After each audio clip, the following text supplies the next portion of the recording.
PODDOM, the daily newscast, April 1st, 2020.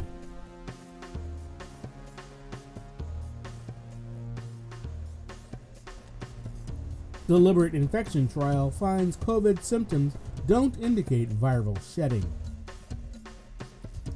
April 1.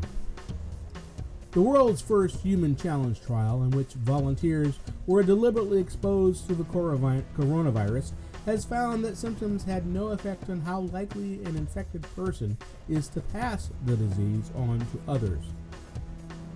The findings underscore the difficulty in preventing community infections, as the World Health Organization warns of a rise in cases.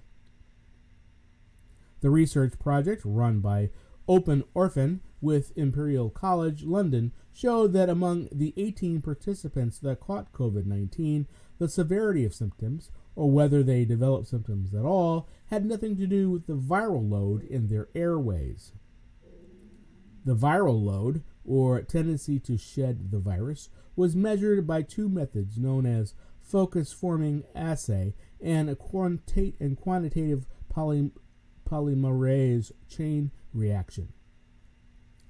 There was no correlation between the amount of viral shedding by a qPCR or FFA and symptom score, the researchers said in a paper published by scientific journal Nature Medicine. The Imperial trial exposed 36 healthy young adults without a history of infection or vaccination to the original SARS-CoV-2 strain and the virus, and monitored them in a quarantine setting. Since 2 volunteers were found to have had antibodies against the virus, after all, they were excluded from the analysis. Slightly more than half of them contracted the virus. No serious adverse events occurred, and the human challenge study model was shown to be safe and well tolerated in healthy young adults, the research team had said earlier this year.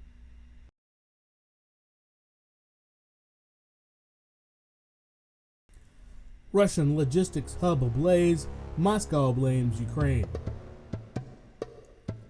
Irpin, Ukraine, April 1. A fuel depot was ablaze at one of Russia's main logistics hubs for its Ukraine war effort on Friday, after what Moscow described as a cross-border air raid by Ukrainian helicopters, the first of its kind in the 5-week war. Ukraine said it would neither confirm nor deny responsibility for the huge fire at the fuel depot in Belgorod, a Russian city near the border, which has served as a logistics hub for the Russian troops fighting in nearby eastern Ukraine. Security camera footage of the depot, from a location verified by Reuters, showed a flash of light from what appears to be a missile fired from low altitude in the sky, followed by an explosion on the ground. The regional governor said the 2 Ukrainian helicopters had been involved in the raid. Inside Ukraine, Ukrainian forces were moving into territory abandoned by withdrawing Russian troops in the north as peace talks resumed on Friday. But in the southeast, which Russia now says is the focus of its operation, the Red Cross said it had been barred from bringing aid to the besieged city of Mariupol. A Russian threat to cut off gas supplies to Europe unless buyers paid with rubles by Friday was averted for now, with Moscow saying it would not halt supplies until new payments are due later in April. Hours after the reported attack on the oil depot, an eyewitness reached by telephone in Belgorod, who asked not to be identified, said aircraft were flying overhead, and there were continuous explosions from the direction of the border. Something is happening. There are planes and constant explosions in the distance. Kremlin spokesperson Dmitry Peskov said authorities were doing everything possible to reorganize the fuel supply chain and avoid disruption of energy supplies in Belgorod. The incident did not create comfortable conditions for the peace talks, he said. Ukrainian Defense Ministry spokesperson Alexander Matusets said he would neither confirm nor deny a Ukrainian role. Ukraine is currently conducting a defensive operation against Russian aggression on the territory of Ukraine, and this does not mean that Ukraine is responsible for every catastrophe on Russia's territory, he said. After failing to capture a single major Ukrainian city in 5 weeks of war, Russia says it is pulling back from northern Ukraine and shifting its focus to the southeast. Russia has painted its drawdown in the north as a goodwill gesture for peace talks, but Ukraine and its allies say the Russian forces have been forced to regroup after taking heavy losses due to poor logistics and tough Ukrainian resistance. Regional governors in Kyiv and Chernihiv said Russians were pulling out of areas in both of these provinces, some heading back across borders to Belarus and Russia. In Irpin, a commuter suburb northwest of Kyiv that had been one of the main battlegrounds for weeks, now firmly back in Ukrainian hands, volunteers and emergency workers carried the dead on stretchers out of the rubble. About a dozen bodies were zipped up in plastic body bags, lined up on a street, and loaded into vans. Lilia Rishish was sitting on a metal playground swing with her young son Artur. Most people had fled. They had stayed. We were afraid to leave because they were shooting all the time from the very first day. It was horrible. When our house was hit, it was horrible, she said. She listed off neighbors who had been killed. The man buried there on the lawn. The couple with their 12-year-old child, all burned alive. When our army came, then I fully understood we had become liberated. It was happiness beyond imagination. I pray for all this to end, and for them never to come back, she said. When you hold a child in your arms, it is an everlasting fear. Kyiv Regional Governor Alexander Pavlyuk said Russian forces had also withdrawn from Hostomel, another northwestern suburb which had seen intense fighting, but were still dug in at Bucha, between Hostomel and Irpin. Further north, Russian forces have withdrawn from the site of the Chernobyl nuclear disaster, although Ukrainian officials said some Russians were still in the radioactive exclusion zone around it. Britain's Minister of Defense said Ukrainian forces had recaptured several villages linking Kyiv with the besieged northern city of Chernihiv. But Kyiv's mayor, Vitaly Klitschko, said it was not yet time for those who fled Kyiv to hurry home. Huge battles were still being fought to the north and east. The risk of dying is pretty high, and that's why my advice to anyone who wants to come back is, please, take a little bit more time, he said. Friday's peace talks by video link picked up from a meeting in Turkey on Tuesday where Ukraine offered to accept neutral status with international guarantees for its security. We are preparing a response. There is some movement forward, above all in relation to the recognition of the impossibility of Ukraine joining NATO, Russia's Lavrov said on Friday. Putin sent troops on February 24 for what he calls a special military operation to demilitarize Ukraine.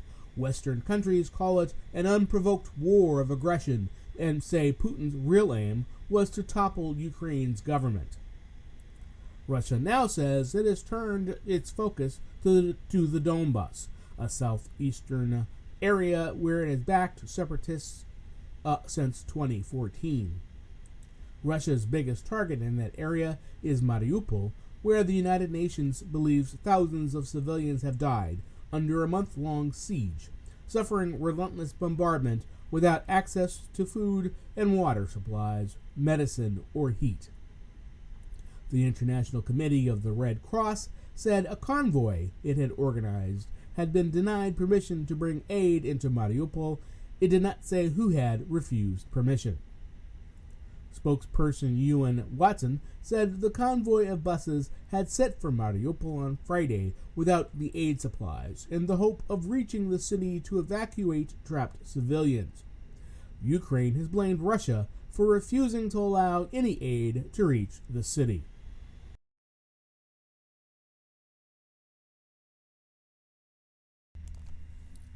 At California gas station, Republicans woo voters angry over fuel prices, but it's complicated.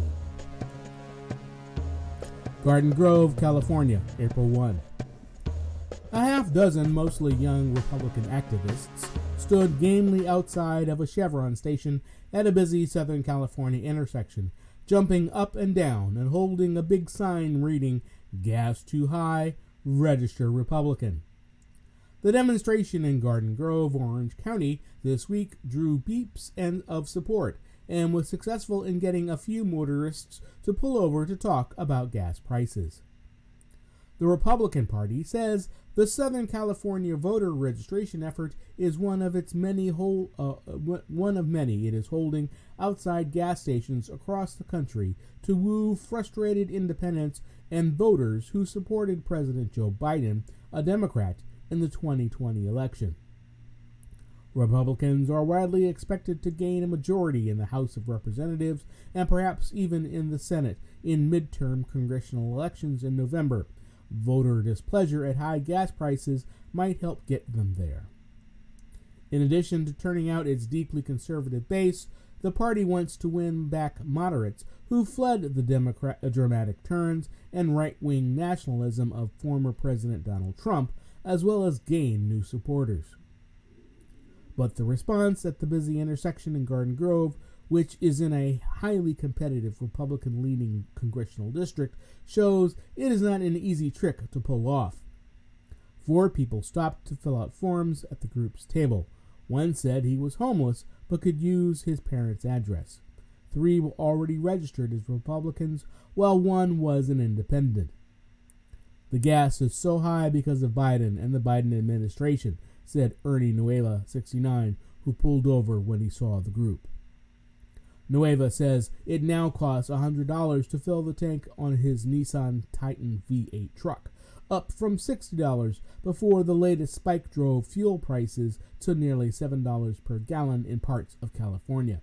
A lifelong Democrat, he voted twice for Trump and last year changed his voter registration to Republican. David Wakefield also blames Biden for high gas prices, saying that the United States needs to become more self-sufficient, producing more fuel. He is considering canceling a planned driving vacation later this month to see friends and family in Northern California, Idaho, and Utah. But he also is already a reliable Republican voter. It's a great issue in the short run, but it's not clear how it's going to hold up in November, said Raphael Sonnenheim, executive director of the Pat Brown Institute for Public Affairs at the California State University, Los Angeles. In recent years, U.S. voters have been driven to the polls more by cultural and social division rather than other public policy issues. Sonnenschein said, "While the high gas prices are certainly not good for Democrats, they may not prove powerful enough to drive turnout or lead voters to switch parties." The cost of fuel might also come back down before the election, weakening Republicans' argument, he said. Economists say prices started to rise as travel and economic activity picked up after pandemic lockdowns eased, but both in the United States and worldwide, leading to fears of a tighter global oil supply. Those trends worsened when Russia's invasion of Ukraine shook world petroleum markets. But the party in power generally is blamed for economic woes, and Biden and the Democrats are already becoming the focus of anger by some consumers. It's complicated.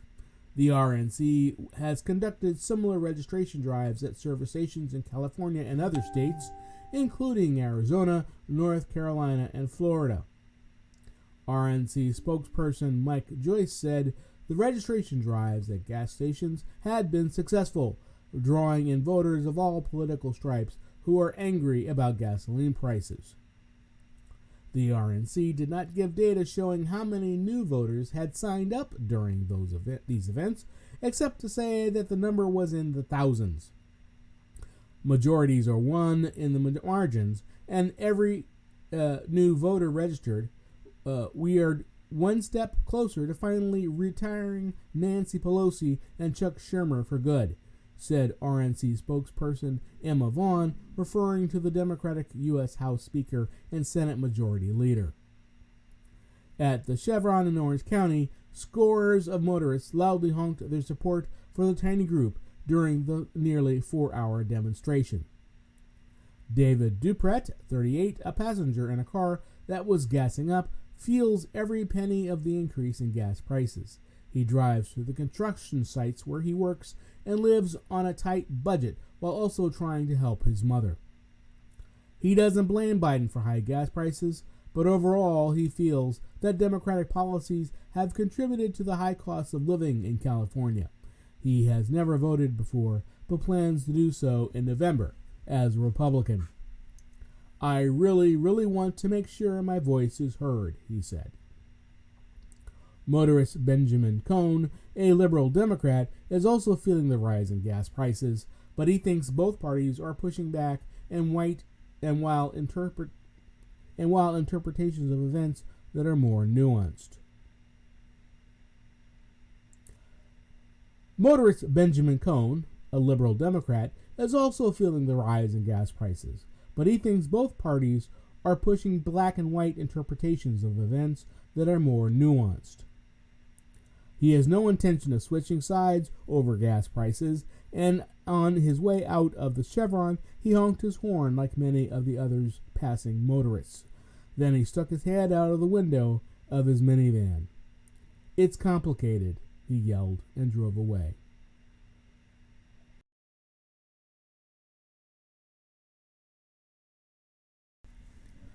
Review: Pandering to Beijing has shrinking payback. Hong Kong, April 1. In the late 1980s, American aerospace company McDonnell Douglas was locked in a life-or-death struggle with rival Boeing. Having assessed the vast potential of the Chinese aviation market, it signed a $1 billion deal in 1992 to supply jetliners to the People's Republic.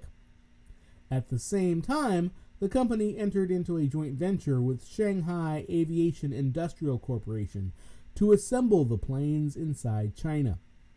The hope was that Beijing would direct local airlines to prefer its product, even though it would help the country learn to build a domestic rival to U.S. aircraft.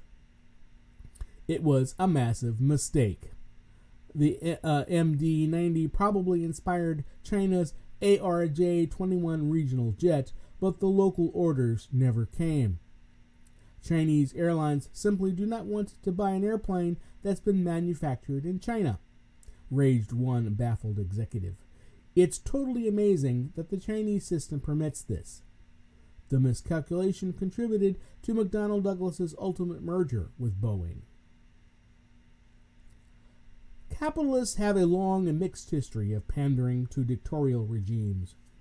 In America Second, How America's Elites Are Making China Stronger, journalist turned China risk consultant Isaac Stone Fish catalogs those who kowtowed to Beijing, from erstwhile Disney chief executive Michael Eisner to former U.S. Secretary of State Henry Kissinger.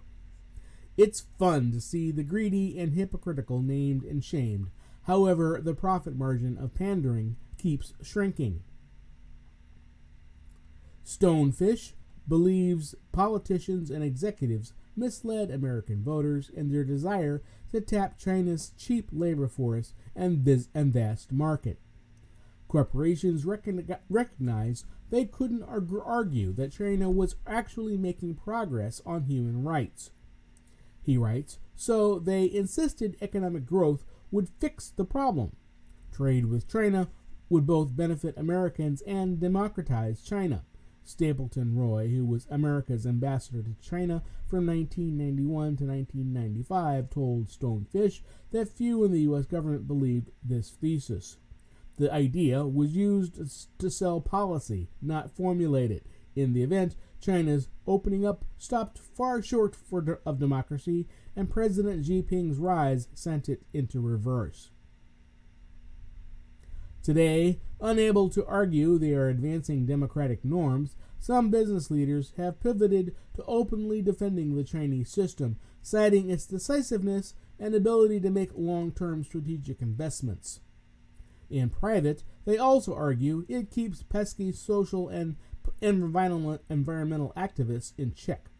Ray Dalio, the founder of Bridgewater Associates, believes the United States is doomed to be overtaken by China. Tesla boss Elon Musk insults elected U.S. politicians on Twitter, but has opened a dealership in Xinjiang, where Beijing has executed a controversial program to de-radicalize Muslim minorities. For some companies, sucking up appears to have worked. Take Rio Tinto. In 2010, Stonefish writes, the Anglo-Australian miner hired Kissinger to advise it on how to deal with 4 employees. China had convicted for corruption and stealing commercial secrets. Kissinger advised executives to build trust with Beijing, so Rio fired the employees. 5 years later, Stonefish notes China accounted for 40% of the company's global revenue, implying the pandering paid off. Yet the reality is more complicated. Even a vicious tariff spat between China and Australia did not dent Rio's sales in the People's Republic, which reached 58% of the total in 2021. Western companies whose products are not as vital to China's economy were less successful. Meta Platforms founder Mark Zuckerberg spent years publicly praising Xi, and in 2016, the New York Times reported his company was developing a censorship tool that would comply with Chinese law. Yet the social network remains locked out of China. Meanwhile, industries for which a combination used to make sense may be having a rethink. Hollywood movies once accounted for 40% of the Chinese box office. Hoping Beijing would relieve them of onerous revenue-sharing requirements and let them release more titles, studio bosses took self-censorship to new extremes. But the restrictions stayed in place, and now local production houses dominate the $7.4 billion market. Similarly, in 2016, Apple had to commit to invest $275 billion in the country to relieve regulatory pressure on its business, according to the information. That's more than the $249 billion in revenue the iPhone maker collected in Greater China over the last 5 years. The McDonnell Douglas executive, who was baffled by the failure of his China venture, might have considered that corruption is not the same as stupidity. Executives in Chinese state-owned airlines in the 1990s knew how poor local quality control was. As for Kissinger, China's paramount leader Mao Zedong described the diplomat as just a funny little man who stutters all over with nerves every time he comes to see me. Like most people, Chinese leaders have little respect for sycophants.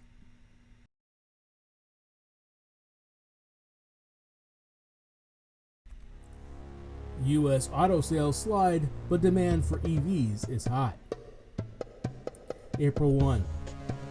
U.S. automakers on Friday reported a slump in first quarter U.S. sales as the industry-wide inventory crunch caused by disruptions to supply chains and chip shortages hit retail sales. Major automakers in the United States, including Japan's Toyota Motor Corp and General Motors Company, reported lower overall sales for the quarter compared to a year ago. Sales of electric and hybrid vehicles jumped as prices for gasoline soared to nominal records.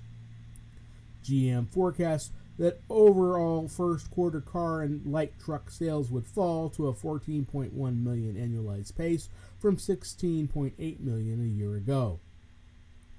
Consumer interest in electric vehicles is not just a United States trend. In France, sales of electric and hybrid vehicles took 40% of the market in the first quarter, capturing the lead over conventional gasoline models for the first time. Still, sales of some large SUVs and trucks held up. GM reported sales of its largest and most expensive SUVs, the Cleveland Suburban, the GMC Yukon, and Cadillac Escalade, rose during the quarter compared to a year ago. Toyota, which in 2021 upstaged GM's decades-old position as the top-selling automaker in the United States, outsold the company in the first quarter on increased demand for its Lexus hybrid and electric vehicles. Jack Hollis, Senior Vice President of Automotive Operations at Toyota Motor North America, said he does not expect a major long-term shift in the U.S. vehicle market, where about 3/4 of new vehicles sold the trucks and SUVs. I don't see that fluctuating by more than 1 or 2 percentage points for a while, he said. South Korea's Hyundai Motor, Kia America, Mazda all posted a drop in their overall U.S. quarterly auto sales. However, Hyundai said its first quarter retail sales to individual consumers rose 1.4% from a year ago to a record January to March. Electric and hybrid cars Electric and hybrid cars combined for 16% of Hyundai's U.S. sales during the first quarter. If gas prices remain high, that's going to continue to push consumers toward green technology, said Randy Parker, Hyundai's Senior Vice President for U.S. sales. Detroit-based GM said quarterly sales fell 20.1% to 512,846 vehicles, sending its shares down 2.5% at $42.60 in the afternoon trade. U.S. listed shares of Toyota were down to about 0.5% at $179.41. GM said improved semiconductor supplies helped production in the quarter, but expects inventory to remain relatively low throughout the year due to high demand. Automakers are encouraged by the strong U.S. job market. The company's chief economist said in a statement that ordinarily a U.S. economy this strong would translate into light vehicle sales in the 17 million range.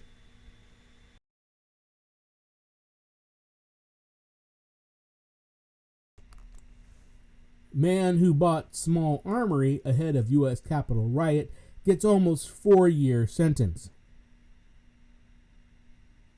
Washington, April 1.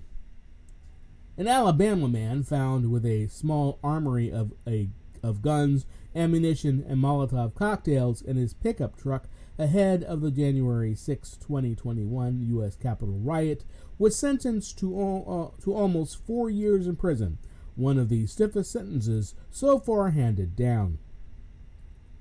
U.S. District Judge Colleen Collar-Cottley said the 46-month sentence reflected the seriousness of the charges against Lonnie Kaufman, 72, who had pleaded guilty to possessing unregistered firearms. Kaufman's sentence is the third longest for a Capitol riot defendant, after sentences of 63 months and 51 months to people who attacked police officers during the assault on Congress by former President Donald Trump's supporters. Of the more than 100 defendants who have been sentenced so far, most have received probationary sentences or short jail sentences of less than 2 months. He had a small armory in his truck, ready to do battle, Collar-Cottley said during a sentencing hearing. I still can't get over why he had this. Kaufman has been in custody since his arrest on January 6, 2021, and will get credit for time served. Kaufman's lawyer argued that further incarceration was not warranted in light of his age, Health Vietnam. Kaufman lawyer argued that further incarceration was not warranted in light of his age, health, Vietnam War veteran status, remorse, and acceptance of responsibility. Police officers arrested Kaufman near the Capitol after noticing the handle of a gun in his pickup truck while they were responding to pipe bombs left outside the headquarters of the Democratic National Committee and Republican National Committee, both of which are near the Capitol.